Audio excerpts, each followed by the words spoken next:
Hello, good morning students. आज हम +1 है जो इंग्लिश लिटरेचर का, उसका फर्स्ट चैप्टर है जो द यंग अकबर, वो करने जा रहे हैं। इसमें सबसे पहले मैं आपको चैप्टर की थोड़ी सी इंट्रोडक्शन दे दूं कि इसमें मेनली 3 जो पर्सन्स हैं, करेक्टर्स हैं, वो इम्पॉर्टेंट है।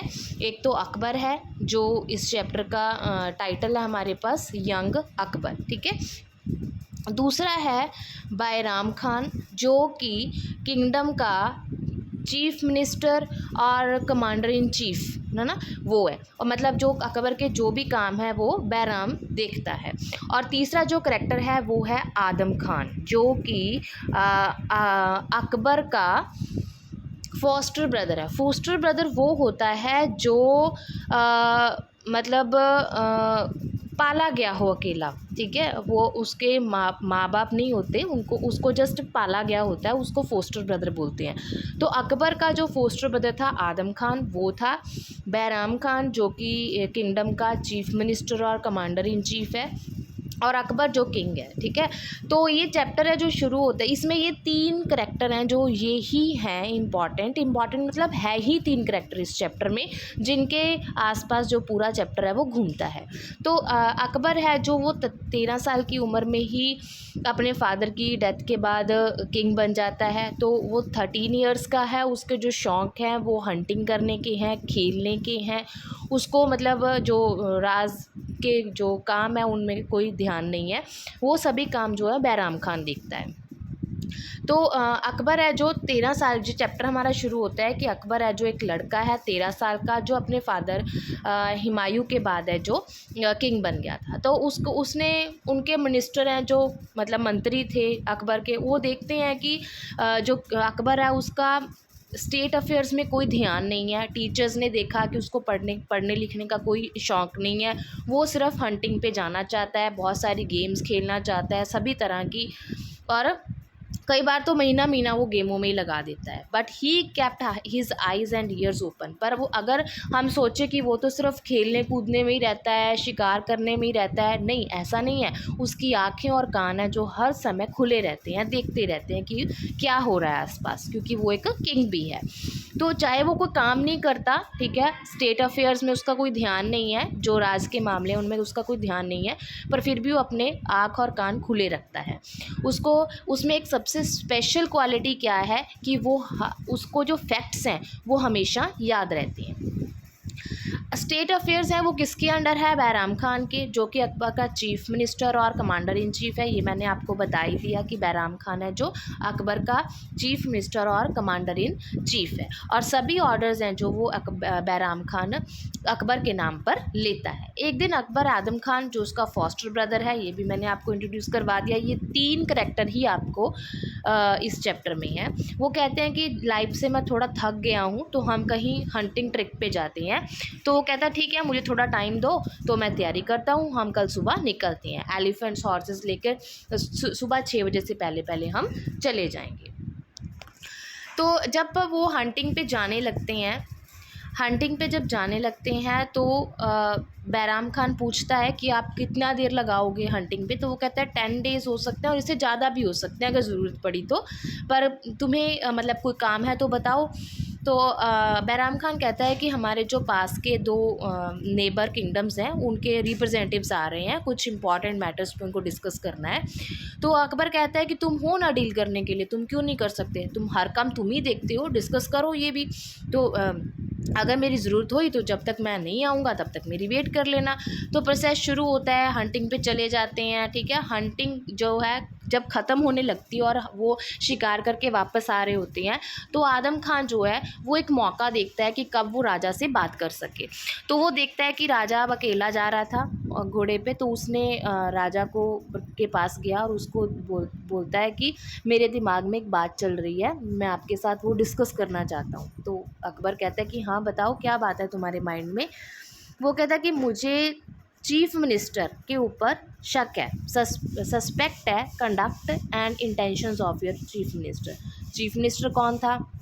बैराम खान। शक कौन कर रहा है? आदम खान, ठीक है। तो कहता है कि मुझे उसकी लॉयल्टी, ठीक है, उसकी लॉयल्टी पे शक है, उसको सिर्फ पावर्स पर का शौक़ है और किंगडम को सीज़ करना चाहता है। तो कहता है, अकबर कहता है ये तो बहुत ही मतलब सीरियस चार्जेस हैं जो तुम उस पे लगा रहे हो, क्या तुम्हारा इसके पास प्रूफ है? वो कहता हाँ। आदम खां कहता है मेरे पास बहुत प्रूफ्स हैं, ज़रूरत पड़ी तो मैं दिखा सकता हूँ। कहता he keeps in touch with the rulers of some of the neighbouring state and their representatives and send them money and arms regularly. अब वो क्या इल्ज़ाम लगा रहा है कि कुछ हमारे जो स्टेट के नेबर हैं, नेबर रूलर मतलब आसपास के जो राजा हैं, वो उनके टच में है और वो उनको हम रेगुलरली क्या करता है, मनी और आर्म्स, पैसा और हथियार वो भेज रहा है ताकि हमारा जो किंगडम है वो सीज़ कर सके, कब्ज़े में कर सके। These are nothing but remorse. कहता है कि मुझे इस बात अकबर कहता है कि मुझे इस पे यकीन तो नहीं करना चाहिए, ये तो तुम्हें यकीन नहीं करना चाहिए इन बातों पर, ये तो अफवाहें भी हो सकती हैं। कहता नहीं, ये अफवाह नहीं है, मेरे पास इसके फैक्ट्स हैं। आदम खान बोलता है, कहता ठीक है चलो अपने इस चार्ज के लिए तुम रेडी रहो, मैं दरबार में जाऊंगा और उसको जब ब्लेम करूंगा तब तुम अपने प्रूफ्स हैं जो वो दिखाना, ठीक है। अगले दिन वो किंग जो है पैलेस में आता है, मिनिस्टर्स ऑफिसर सब दरबार हॉल में इकट्ठे हो जाते हैं। बैरम खान जो है वो राजा के साथ वाली सीट पे बैठा होता है। तो वहाँ पे सब इकट्ठा होते हैं, सब मिनिस्टर्स इकट्ठा होते हैं। तो तब वहाँ आदम खां जो है वो आता है और सब मंत्रियों के सामने उसकी बैराम खां की जो लॉयल्टी है उस पे शक दिखाता है। तो राजा भड़क जाता है, वो उसको उन दोनों में तो पहले बात हो चुकी है ना, पर राजा ने कहा था कि दरबार में जब मैं जाऊंगा तब तुम सबके सामने उसकी लॉयल्टी पे शक करना, फिर देखते हैं वो क्या कहता है। तो राजा एक ड्रामा कर रहा था कि तुम ऐसा डेयर कैसे कर सकते हो, तुम्हें हिम्मत कैसे हुई, तुमने सभी मेरे मिनिस्टर के ऊपर एग्ज़ाम लगा रहे हो। कहता कि I do your majesty, your chief minister Bairam Khan is your majesty's most dangerous enemy. Adham Khan कहता है कि तो आपका जो चीफ मिनिस्टर है वो बहुत ही ख़तरनाक दुश्मन है। सभी हॉल में चुप्पी छा जाती है, बैराम खान का फेस जो होता है पूरा गुस्से में आ जाता है। तो अकबर है जो वो कहता है कि ये तो बहुत बड़ा इल्ज़ाम है जो तुमने मेरे जो चीफ मिनिस्टर पे लगाया है, तुम उसकी डिसलॉयल्टी का प्रूफ दो। कहता मेरे पास बहुत सारे प्रूफ्स हैं, ये हर रेगुलरली जो है arms and large some of money है जो वो हमारे जो पड़ोसी मुल्क हैं उनको देता है। तो वो उसका मकसद क्या है कि वो उनकी हेल्प करके हमारे किंगडम को सीज़ कर सके, कब्जे में कर सके। कहते हैं should such a disloyal person live. वो कहते हैं, आदम खां कहता है कि ऐसे बेईमान पर्सन को ज़िंदा रहना चाहिए।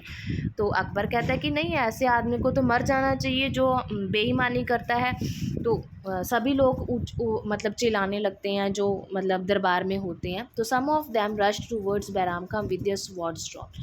और कई तो इतने ज़्यादा गुस्से में आ जाते हैं कि अपनी तलवारें निकाल कर बैराम खान के ऊपर हमला करने लगते हैं। पर तभी जो होता है अकबर एकदम से खड़ा होता है अपने थ्रोन, अपने सिंहासन से, और उस जाकर मतलब बैराम खान के आगे बाजू अपनी जो है आर्म है वो खड़ी करके खड़ा हो जाता है और रोकता है उन लोगों को और डिक्लेयर करता है कि दरबार है जो बंद होगी। मतलब कि उसने क्या किया, बैराम खान को बचाया, लोगों के गुस्से से बचाया।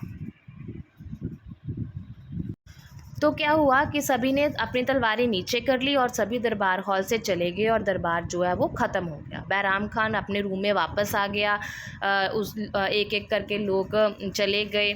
तो बैराम खान के पीछे आदमी आते हैं और बैराम खान को कहते हैं कि सर लेटर तैयार है, क्या आज रात इनको भेज दें। The ruler has been told that the 1 hour has come, victory is our. कहते 1 घंटे की बात है और हमारा जो जीत है वो हमारी है। The rulers have been told, मतलब जिनको चिट्ठी भेजनी थी, रूलर्स जो हमारे आसपास के मुल्क के राजा थे उन्होंने लिखकर भेजा था कि 1 घंटे की बात है और विक्ट्री हमारी है। वो कहता है कि bring those letters here and get a candle. Bairam Khan कहता है कि वो सभी लेटर मेरे पास लेके आओ और एक मोमबत्ती कैंडल भी लेके आओ। कहते आप उनको जलाने जा रहे हो, आदमी पूछता है। यू विल सी, तुम देखते जाओ। वो कैंडल लेके आता है, बैराम खान अपने लेटर्स लेता है 1 by 1 और कैंडल को जलाकर उन सबको नष्ट कर देता है। कहता है कि हम कल सुबह फ्रेश लेटर भेजेंगे और उनको कहेंगे कि आपको राजा के प्रति लॉयल होना चाहिए। किनको कहेंगे?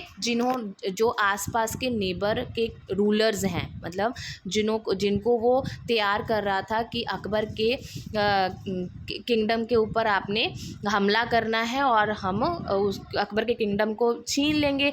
पर जब उसको फील हुआ कि बड़े दरबार में किंग ने मुझे लोगों से बचाया है, तो उसने क्या किया, वो सभी लेटर जो डिसलॉयल्टी वाले थे वो जला दिए और उसने एक फ्रेश लेटर कल सुबह सेंड करना था जिसमें उसने ये लिखना था कि हमें राजा के प्रति लॉयल होना चाहिए।